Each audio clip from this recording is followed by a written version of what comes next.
Lord Krishna नमन my all dear student, Lord Krishna नमन to all मेरे प्यारे विद्यार्थियों। Now we discuss about rainfall. Rainfall occur when there is high humidity in the air and there is a sudden drop in the temperature. Rain gauge is the instrument used to measure rainfall. Rainfall is measured in millimeter. So some these points are already discussed in a previous video. Right now we discuss about rainfall in India, यानी कि भारत में बारिश कैसी है, कहाँ पे कैसी है, वो आप अभी देख पाएंगे। तो the monsoon season play a crucial role in India since India is primarily an agriculture country. Bharat की 75% जनसंख्या आज भी जनसंख्या जो है एग्रीकल्चर पे डिपेंड है। ठीक है। A good monsoon season is necessary for the farmer as its is the irrigation for the crop they grow. एक अच्छी बारिश जब होती है, हर एक किसान को अच्छी बारिश की ज़रूरत होती है जिससे कि वो अपनी क्रॉप को इरीगेट कर पाए। ठीक है। The rainfall in India very erratic and unpredictable. Some year a region of the country will receive a large amount of rainfall and in the other year receive a lot less. The rainfall in India is not evenly distributed throughout the entire subcontinent. तो वैसे भी हम अभी south Asia में हैं। अच्छा, south Asia में हैं प्यारे विद्यार्थियों, क्या मैं आपसे बात पूछूं आपसे एक? तो आप हमें एक क्वेश्चन बताइए। भारत में जो हिमालय रीजन से नदियाँ आती हैं, तो मोस्टली आपके आधे भारत को, यानी कि आपका पूरा हिमाचल, आपका पूरा उत्तर प्रदेश, पूरा बिहार, यहाँ होती हुई सीधी सीधी पश्चिम बंगाल से होती हुई आपकी कहाँ गिर जाती हैं? नीचे बे ऑफ बंगाल में गिर जाती हैं। अच्छा, सबसे पहले हम अपने पड़ोसी मुल्क पाकिस्तान और चीन के बारे में थोड़ा सा डिस्कस करेंगे। तो पाकिस्तान की तरफ जो हमारे हिमालय से जो नदियाँ निकलती हैं, वो इंडस वैली सिविलाइजेशन से निकलने वाली इंडस रिवर है। अब इंडस रिवर में मेरे प्यारे विद्यार्थियों 5 नदियाँ हैं। कितनी नदियाँ हैं? 5। झेलम, चिनाब, रावी, सतलुज और ब्यास। दोबारा से सुनिए, झेलम, चिनाब, रावी, सतलुज और ब्यास। अब ये सारी की सारी नदियाँ आपकी ज़मीन से निकलती हैं, भाई हमारी ज़मीन से निकलती हैं, लेकिन इनके वाटर का कंजप्शन हम नहीं कर पाते हैं। इन नदियों का जो वाटर है वो सीधा का सीधा पाकिस्तान, और पाकिस्तान से सीधा कहाँ चला जाता है? अरेबियन सी में चला जाता है। ठीक है डियर स्टूडेंट, तो ये तो आपका इंडस रिवर सिस्टम है। अब हम बात करेंगे हिमालय से। हिमालय में कौन कौन से रिवर सिस्टम वर्क कर रहे हैं? एक तो आपका गंगेटिक रिवर सिस्टम, जिस जहाँ से गंगा निकली है, गंगा की बहुत सारी ट्रिब्यूटरी रिवर हैं, है ना, बहुत सारी सहायक नदियाँ हैं। अब ऐसे ही ब्रह्मपुत्र रिवर सिस्टम की अगर हम बात करें, ब्रह्मपुत्र में भी बहुत सारी उसकी सहायक नदियाँ हैं, है ना। तो ब्रह्मपुत्र नदी मोस्टली पहले तो कहाँ से आएगी? सीधा सिक्किम के ऊपर से होती हुई सीधा अरुणाचल प्रदेश से एंट्री करेगी। ब्रह्मपुत्र नदी को चीन में क्या कहते हैं? दिहांग। क्या कहते हैं? दिहांग। ठीक है, चीन में और शुरुआती अरुणाचल प्रदेश एरिया में उसे दिहांग नाम से जानते। एक ऐसी नदी जिसके बहुत सारे नाम हैं। देखो, चीन और अरुणाचल प्रदेश के शुरुआती जो ज़िले हैं, वहाँ इसे दिहांग कहते हैं। थोड़ा सा आगे आती है तो यही जो दिहांग नदी है, जो कि ब्रह्मपुत्र नदी है, वो आके थोड़ा सा नीचे आएगी और नीचे आके कहाँ? बांग्लादेश, यानी कि जो पूर्वी पाकिस्तान का एरिया है वहाँ पे एंटर करेगी। अब पूर्वी पाकिस्तान में फिर से इसका नाम बदल जाता है। अब इसका नाम जमुना हो जाता है। जमुना, जमुना, जमुना। ठीक है, तो पहले इसका नाम था दिहांग, फिर हो गया जमुना। क्या नाम हो गया? जमुना। और जमुना के बाद जैसे जैसे ये नीचे बढ़ती है, और नीचे बढ़ने के बाद जहाँ पर ये पश्चिम बंगाल में एंट्री करती है, वहाँ इसका नाम ब्रह्मपुत्र नदी है। तो हम कहीं ना कहीं नदियों पे भी डिपेंड हैं, लेकिन आप ये मत भूलिए कि जब नदियों का वाटर वहाँ से इवापोरेट होगा तो जल्दी बारिश होने के चांसेस रहेंगे, ज़्यादा बारिश होगी। वैसे तो हमारे यहाँ पे जो बारिश होती है वो समुद्री जल से होती है, लेकिन इन नदियों का भी यहाँ बहुत इंपॉर्टेंट रोल है। ठीक है, तो आपने क्या सीखा? कि आपने सीखा कि ब्रह्मपुत्र नदियों के जो डिफरेंट डिफरेंट नाम हैं वो आपने सीख लिए। ठीक है। अच्छा, यहाँ पे एक एक्टिविटी भी हमको जाननी है। चीन इस समय सभी नदियों पर बांध बना रहा है।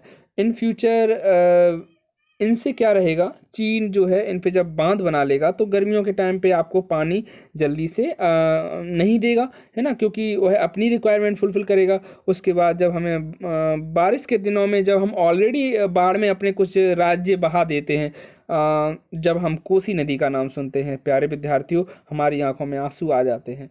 कम से कम 10,000 से ज़्यादा गांव प्यारे विद्यार्थियों हर साल कोसी नदी अपने चपेट में ले लेती है। कोसी नदी बिहार की एक नदी है, इसे बिहार का शोक कहते हैं। मोस्टली नेपाल से इसका कांटेक्ट है, ठीक है। तो अब यहाँ पे समझने की ये बात है कि जितनी भी नदियाँ वैसे ही हम बाढ़ में बह जाते हैं, वैसे भी ये जो बाढ़ वाला क्षेत्र है इसे हम दोआब रीजन कहते हैं। पूरा पूरा उत्तर प्रदेश बिहार ये रीजन है, दोआब का रीजन है, जहाँ दो नदियों के बीच की जगह होती है। तो ऐसे में सबसे बड़ी बात ये है कि जो चीन बांध बना रहा है या फिर होगा क्या कि आगे चल के जब उस बारिश में उसके यहाँ प्रॉब्लम आएगी वो पानी छोड़ देगा, क्योंकि ऐसा इंटरनेशनल लेवल पे कोई रूल नहीं है। वैसे तो हमने आपको वाटर पॉलिसी के बारे में बताया हुआ है कि साउथ में आपका जो समुद्र है वो 300 किलोमीटर एरिया तक आपका अपना है, ठीक है, लेकिन वाटर के मतलब लिए कोई रूल नहीं है। तो जब ये बांध बन जाएगा तो हमारे कुछ राज्य के लिए हमेशा के लिए खतरा बन जाएगा। तो ये हमारे नॉलेज के लिए रखना बहुत ज़रूरी है। अब हम आगे बात करते हैं अपने टॉपिक पे। The west coast specially the western Ghat along with the sub Himalaya area in northeast India and Meghalaya hills have a highest amount of rainfall. बिल्कुल सही बात है, हिमालय के कुछ रीजन में, नॉर्थ ईस्ट के रीजन में, मेघालय के रीजन में सबसे ज़्यादा बारिश होती है। मोर देन 200 सेंटीमीटर, एक वर्ष में 200 सेंटीमीटर से ज़्यादा बारिश हो जाती है। The southern part of Gujarat, south east India, north east peninsular India and some of the eastern central India receive a moderate amount of rainfall about 100 to 200 centimetre of rain. तो गुजरात में, साउथ ईस्ट इंडिया में, north eastern में, peninsula में, India and some eastern central India receive a moderate amount of rainfall. तो यहाँ पे भी जो रेनफॉल है वो मॉडरेट अमाउंट में रहता है, 100 से 200 सेंटीमीटर तक यहाँ पे बारिश देखी जाती है। द अपर गंगा वैली, यहाँ पर जो अपर गंगा वैली है, गंगा की जो घाटी है, नॉर्थन स्टेट, जो कि नॉर्थ स्टेट हमारे यही सारे उत्तर प्रदेश बिहार ये सारे नॉर्थ स्टेट में ही स्टडी करेंगे हम, ठीक है। जम्मू कश्मीर हिमाचल प्रदेश सारे नॉर्थ में आएंगे। And the southern plateau, south में प्लेट्यू ने नीचे की तरफ जो गोंडवाना लैंड का रीजन है हम उसकी बात कर रहे हैं। Of state like Karnataka, Tamil Nadu and Andhra Pradesh receive a small amount of rainfall. मेरे प्यारे विद्यार्थियों, कम बारिश होती है वहाँ पे, जो माउंटेन है वो कम ऊंचाई के हैं, तथा बरस भर बारिश नहीं होती, बारिश के टाइम पे ही यहाँ पे बारिश होती है, बाकी की ये नदियाँ सूख जाती हैं। इसीलिए इन क्षेत्रों में वाटर क्राइसिस आ जाता है। बहुत ज़्यादा वाटर क्राइसिस के रहते भारत सरकार को बहुत सारे कदम उठाने पड़ जाते हैं। The northern part of Kashmir and the Deccan plateau receive very scantly rainfall. तो जब नॉर्थन पार्ट कश्मीर और दक्कन का जो पठार है, प्लेट्यू है, तो यहाँ पे बहुत कम बारिश होती है, less than 50 centimetre of rain. तो आप देखें हमारे ही देश में अलग अलग लेवल पे बारिश हो रही है। Thus, we saw how some part of India, especially the west coast and northeast India, receive lots of rain, whereas central India receive comparatively lesser rainfall. ठीक है।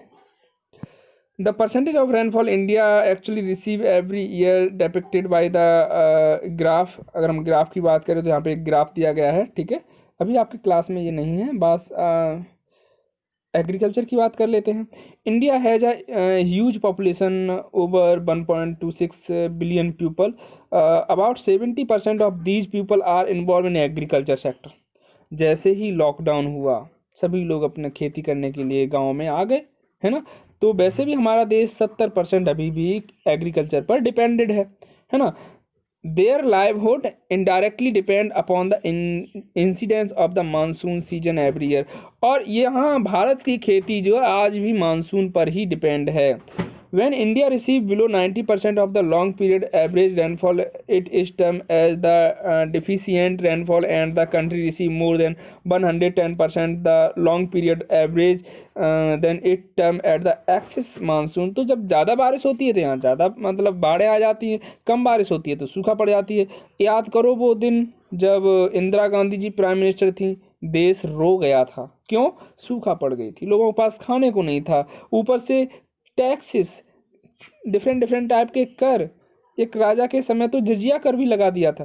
तो ये आप इतिहास में पढ़ते हैं तो आपको पता होना चाहिए कि हमारे हिस्ट्री में क्या क्या है। ठीक है, 60% of all farm present in India depend upon the rainfall of the irrigation for the their crop. तो यहाँ मोस्टली हम इरीगेट करने के लिए रेनफॉल का हम यूज करते हैं। Thank you.